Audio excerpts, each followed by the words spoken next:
Connectivity की वजह से। लेकिन अब अगर आप मोटे तौर पर समझें तो संजय कपूर की पोलो खेलते हुए मौत हो गई।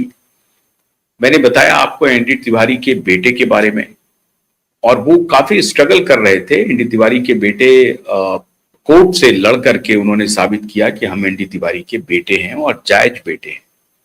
और संघर्ष के बाद सब कुछ ठीक चल रहा था, एकाएक एक दिन खबर आई कि उनका निधन हो गया। मीना कुमारी बिल्कुल स्वस्थ थी, लेकिन जैसे ही उनकी दूरी बढ़ी कमाल अमरोही के साथ, जो उनके पति थे, उनसे दूरी बढ़ी, फिर वो शराब पीने लगी बहुत ज्यादा। डॉक्टर ने उन्हें कहा कि आपको नींद नहीं आती है, तो शराब को एक दवा के रूप में उनको प्रेस्क्राइब कर दिया। पता नहीं कौन से डॉक्टर थे जनाब, उन्होंने प्रेस्क्राइब कर दिया मीना कुमारी जी को कि आप हल्की हल्की एक आध दो पेग ले सकते हैं। अब वो पेग बढ़ता चला गया, बढ़ते बढ़ते बढ़ते बढ़ते इतना बढ़ गया कि वो शराब में डूब ही गई, और एक्सेसिव ड्रिंकिंग की वजह से उनका लिवर डैमेज हुआ। अब जो जिसकी आदि नहीं है, जिसके लिए वो बनी नहीं थी, वो काम उन्होंने करना शुरू कर दिया।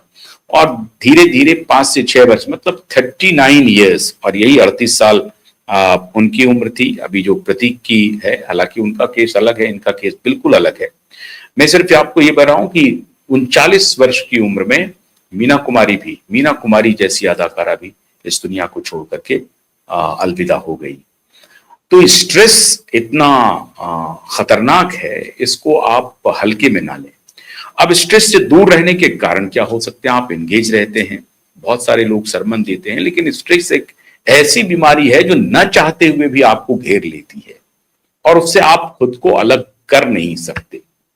ये सबसे बड़ी समस्या है, और खास तौर से यंग जनरेशन में ये बहुत ज्यादा परकुलेट करते जा रहा है, तेजी से बढ़ रहा है।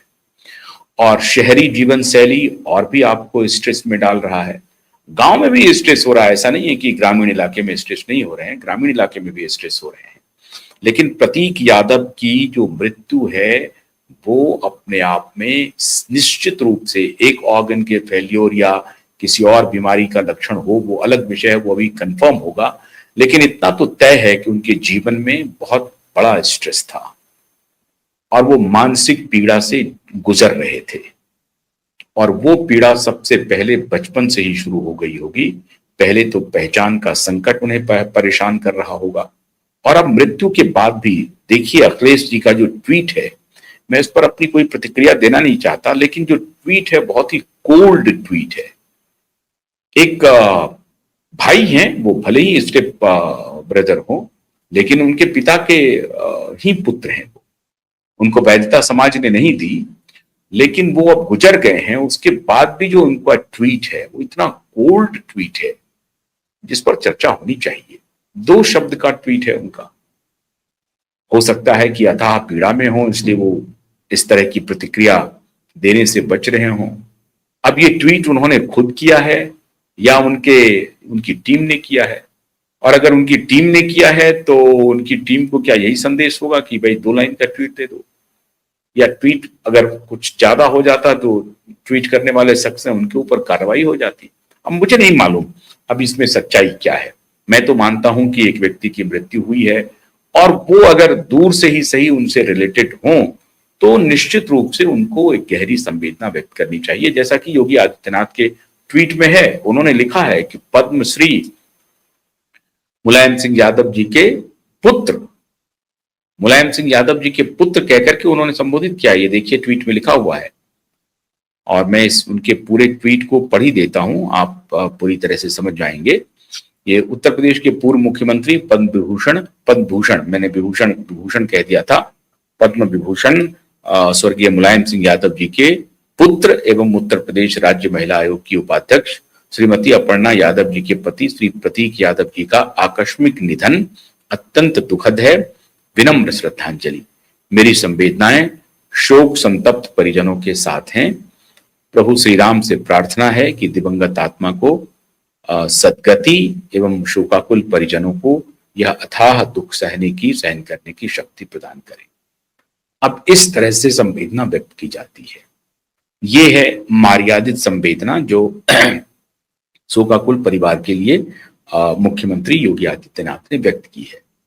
लेकिन अगर आप अखिलेश जी का ट्वीट देखेंगे तो वो तो बहुत ही, आप देखिए अखिलेश जी का भी ट्वीट मैं आपको पढ़ के सुना देता हूं। ऐसा नहीं है कि मैं अपने तरफ से कुछ बोल रहा हूं। आप देखिए अखिलेश जी का जो ट्वीट है वो श्री प्रतीक यादव जी का निधन अत्यंत दुखद, ईश्वर दिवंगत आत्मा को शांति प्रदान करे, विनम्र श्रद्धांजलि।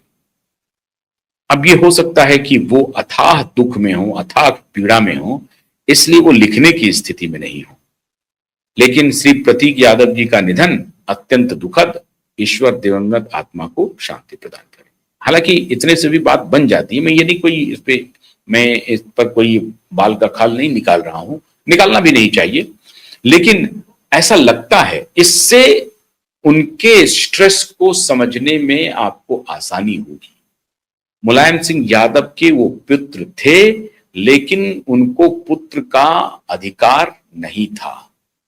मुलायम सिंह यादव के वारिस अगर हुए तो अखिलेश यादव हुए।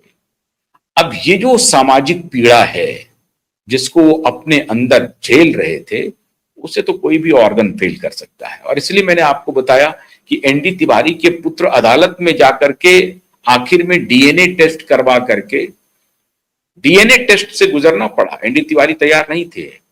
अदालत में उन्होंने अर्जी दी, अदालत ने कहा कि नहीं आपको डीएनए टेस्ट करवाना पड़ेगा। डीएनए टेस्ट से गुजरना पड़ेगा एनडी तिवारी को, और उसके बाद जब फाइनल हो गया कि नहीं नहीं यही आपके पुत्र हैं, डीएनए के बाद फिर एनडी तिवारी ने स्वीकार भी कर लिया कि हाँ यही हमारे पुत्र हैं। अब उस शख्स का जो खुद एक वो अपने पिता को ढूंढ रहा हो और पिता पहले नकार रहा हो कि हम तुम्हारे पिता नहीं हैं, अब बाद में अदालती हस्तक्षेप के बाद, मेडिकल साइंस के हस्तक्षेप के बाद कंफर्म हो कि यही हमारा पिता है, तो उस व्यक्ति के जहन में क्या चल रहा होगा। अब इसको कौन सा मेडिकल साइंस पकड़ेगा, कौन सा साइकोलॉजी की किताब इसका अध्ययन करेगी। हालांकि ऐसी भी बहुत सारी प्रेरणाएं हैं पूरी दुनिया भर में, वैसे वेस्ट में इसकी प्रेरणा ज्यादा मिलेंगी आपको। ऐसी विपरीत परिस्थिति के जो बच्चे होते हैं वो एक्स्ट्रा ऑर्डिनरी हो जाते हैं। जैसे स्टीव जॉब्स का माता कौन पिता कौन ये पता ही नहीं चला। जब चला तो उन्होंने कहा कि हम इसे किसी को देंगे, पढ़ाई लिखाई करने वाले को। तो फिर जो उनके माता पिता बने उनके साथ वो रहे, जैसे तैसे जिंदगी गई, लेकिन स्टीव जॉब बन गए।